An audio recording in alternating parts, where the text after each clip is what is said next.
Hola chicos y chicas, soy la profesora Delia Sarabia y quiero darles una cordial bienvenida a la clase de mutaciones en los seres vivos. Hoy voy a complementar aspectos importantes que corresponden a esta unidad. ¿Y qué son las mutaciones? Hablar de mutaciones es hablar del motor de la evolución. Toda mutación es el cambio o alteración en el material genético que se presenta en las células. Esos cambios pueden ser en la secuencia de las bases nitrogenadas del ADN o en el número de nucleótidos de una estructura. Acá tengo un nucleótido con 3 componentes. Presenta un grupo fosfato, una pentosa o azúcar llamada desoxirribosa y una base nitrogenada. Por tanto, la estructura del ADN está constituida por una doble cadena de cantidad de polinucleótidos. Si el cambio o alteración se presenta a nivel de la secuencia de las bases nitrogenadas o bien a nivel del número de nucleótidos, es de seguro que se presentarán mutaciones. Las mutaciones pueden surgir debido a la exposición a ciertos agentes mutagénicos. Se llaman así porque son aquellos que van a provocar las mutaciones. Pero la mayoría se produce de manera espontánea, debido a ciertos errores que se presentan tanto en la replicación como también en la reparación del ADN. ¿Y qué efectos tienen las mutaciones? Hay efectos perjudiciales, efectos beneficiosos y efectos nocivos. Los efectos perjudiciales causan desventaja en la supervivencia de los individuos.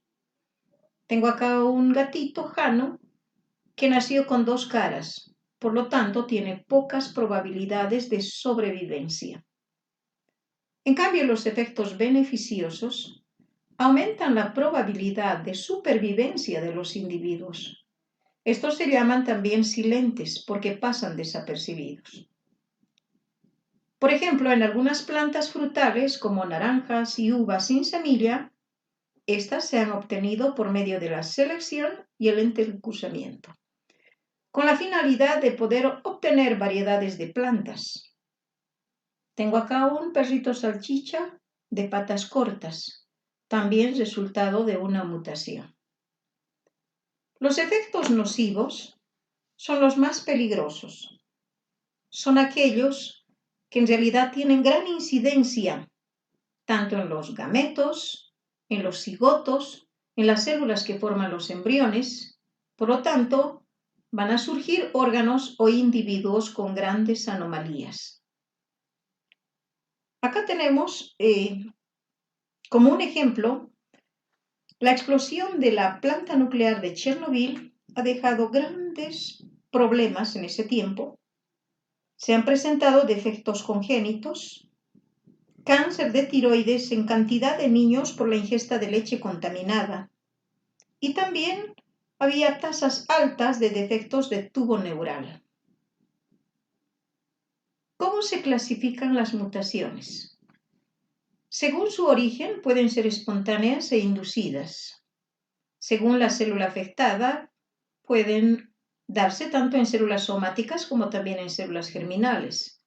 Y según la extensión del material genético, se pueden clasificar en génicas o puntuales, en numéricas y en estructurales.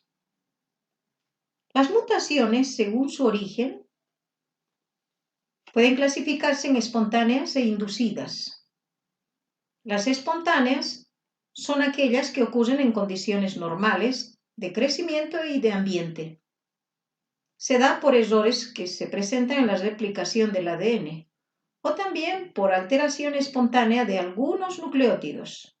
Si hay esta alteración o cambio en algunos nucleótidos, esto conlleva a un apareamiento errado entre las bases nitrogenadas de una cadena. En cambio, las mutaciones inducidas están provocadas por ciertos agentes mutagénicos. Estos agentes pueden ser físicos, pueden ser químicos y pueden ser biológicos, que posteriormente explicaré al detalle. Según la célula afectada, pueden ser somáticas y también germinales. Las células somáticas son aquellas que integran nuestro organismo. Tienen un contenido diploide, es decir, presentan 23 pares de cromosomas. Se dividen continuamente por mitosis para aumentar el número de células. Si una mutación ocurre a nivel de la célula somática, los descendientes no serán afectados, serán normales. Solamente el progenitor presentará la mutación. Tengo acá una niña con un color de ojos diferente y acá una gatita de la misma manera, resultado de la mutación. En cambio, las mutaciones que afectan las células germinales son las más profundas. Se dicen células germinales a las células sexuales. Estas tienen un contenido haploide, es decir, solo llevan 23 cromosomas únicos, correspondiente a un solo progenitor. Estas células sexuales se forman en las gónadas, tanto masculinas como femeninas, y experimentan permanentemente una meiosis, porque tienen que reducir el número cromosómico. Si la mutación ocurre a nivel de las células germinales o sexuales, en uno de los alelos del cromosoma, pues este alelo será mutante automáticamente. Y cuando este individuo sea capaz de reproducirse, durante la formación de sus gametos, algunos de sus gametos presentarán el alelo mutante. En cambio, otros de sus gametos presentarán un alelo normal. Cuando este individuo se reproduzca con otro individuo normal y durante la fecundación de ambos gametos, si estos presentan alelos normales, la progenie o descendencia será normal. Pero, si durante la fecundación uno de los gametos de este individuo es portador del alelo mutante, dará origen a un ser que presenta la alteración. Por tanto, será un individuo con la patología. Según la extensión del material genético, ya había indicado que se clasifican en 3: mutaciones génicas, mutaciones numéricas y estructurales. Pero para esto tenemos que conocer ciertos conceptos. ¿Qué es un nucleótido? Que ya habíamos indicado algo anteriormente. Un nucleótido tiene 3 componentes: un grupo fosfato, una pentosa o azúcar llamada desoxirribosa en el caso del ADN y ribosa en el caso del ARN. Y las bases nitrogenadas. Las bases nitrogenadas son las purinas y las pirimidinas. Las purinas como la adenina y la guanina, y las pirimidinas como la citosina y la timina. La adenina y la timina son complementarias. Están unidas por 2 enlaces puentes de hidrógeno. La guanina y la citosina se unen por 3 enlaces puentes de hidrógeno. En cambio, el ARN no tiene timina. La complementariedad se establece entre la adenina y en lugar de la timina ingresa el uracilo. Esto se unen por 2 enlaces puentes de hidrógeno. La complementariedad de bases es la clave principal de la estructura del ADN. Permite 3 aspectos importantes: la replicación, la transcripción y la traducción. A través de la replicación, el ADN tiene la capacidad de hacer copias exactas. A través de la transcripción, hay generación de ARN a través del ADN. Y con la traducción, el ARN mensajero en proteínas en realidad es una forma de descifrar el ARN mensajero. Entonces, cuando nosotros hablamos de mutaciones génicas o puntuales, nos referimos exclusivamente a la alteración de la secuencia de uno o más nucleótidos. Estas mutaciones génicas se realizan a través de sustitución de bases. ¿En qué consiste? Consiste en el cambio o en la sustitución de una base por otra.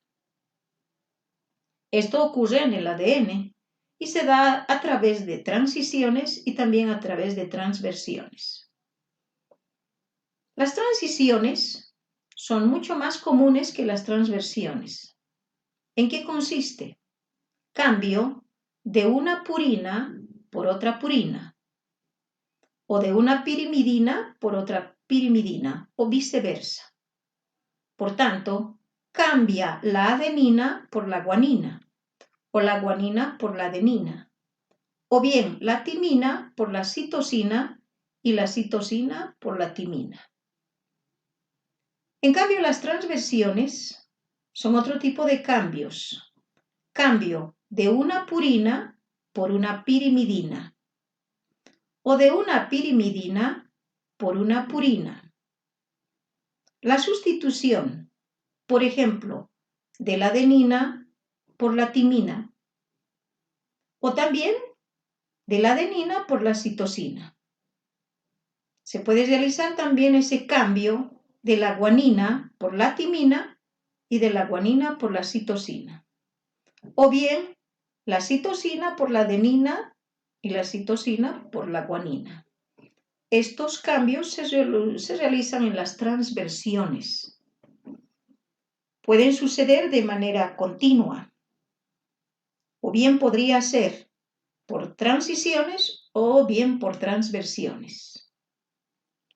Bueno, hasta acá es la primera parte de mutaciones. Continuaré la explicación en el segundo video.